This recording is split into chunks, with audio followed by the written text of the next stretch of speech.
Bonjour à tous, c'est Marc-Aurélien pour WebOS France. On va regarder ensemble l'application Headlines 2, qui est une application qui permet de lire les informations des flux, de Google News, etc. Tout ça dans une application. Alors, au niveau de l'interface, donc qui est plutôt soignée, on va avoir différents choix. Au niveau par exemple des articles qui sont lus, au niveau du partage, on va avoir une très grande liste de partage qu'on va pouvoir customiser dans l'écran des préférences. Ensuite, on va pouvoir marquer comme lu ou non lu chaque article. On peut choisir les actualités en fonction de thème. On pourra également choisir des flux RSS et des termes de recherche, un petit peu comme sur Twitter. Donc là ici, je choisis économie ou actualité locale. Ensuite, au niveau de la lecture des articles, on va avoir 4 possibilités pour l'affichage, soit directement le flux RSS, soit avec Readability, Mobilizer ou la version web. Alors il se trouve que Readability et Mobilizer sont deux services qui permettent de formater le texte de manière assez sympa, comme vous pouvez le voir. Donc là à l'écran c'est Readability qui permet d'avoir un bon rendu de texte. On peut également changer les polices de caractères.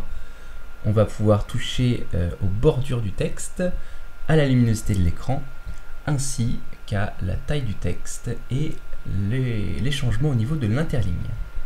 Au niveau des préférences, on va avoir différents choix. Et il faut dire que l'écran des préférences est plutôt fourni dans l'application. Donc allons regarder les préférences générales.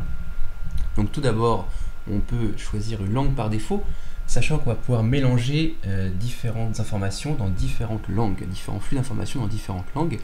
Donc les dates, la taille des caractères, le service utilisé donc pour justement lire plus tard, donc Read It Later in Instapaper, et l'intervalle d'actualisation.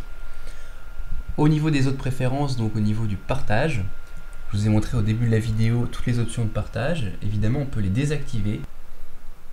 Au niveau de l'affichage des informations avec Google News, on va pouvoir changer les thèmes, mais également les langues de chaque thème, ce qui fait qu'on ne pourra pas uniquement être coincé sur des informations en français, on pourra mélanger le français et l'anglais. Comme vous le voyez à l'écran, économie est en anglais et monde en français. On peut ensuite ajouter des mots-clés pour la recherche sur Google, ce qui va nous permettre de tirer tous les articles, de trier tous les articles qui ont rapport donc à un mot-clé, donc ici les élections. Les flux RSS peuvent être également customisés. On n'a pas besoin de rentrer l'adresse du flux directement, il y a un petit moteur de recherche qui nous permet d'ajouter très facilement le flux RSS correspondant.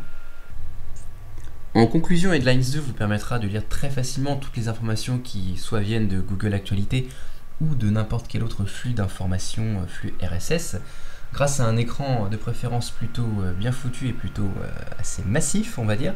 L'application est ultra riche. Vous pourrez donc la trouver pour 3,99 € dans l'app catalogue et ça vaut plutôt le coup. Voilà, allez, ciao!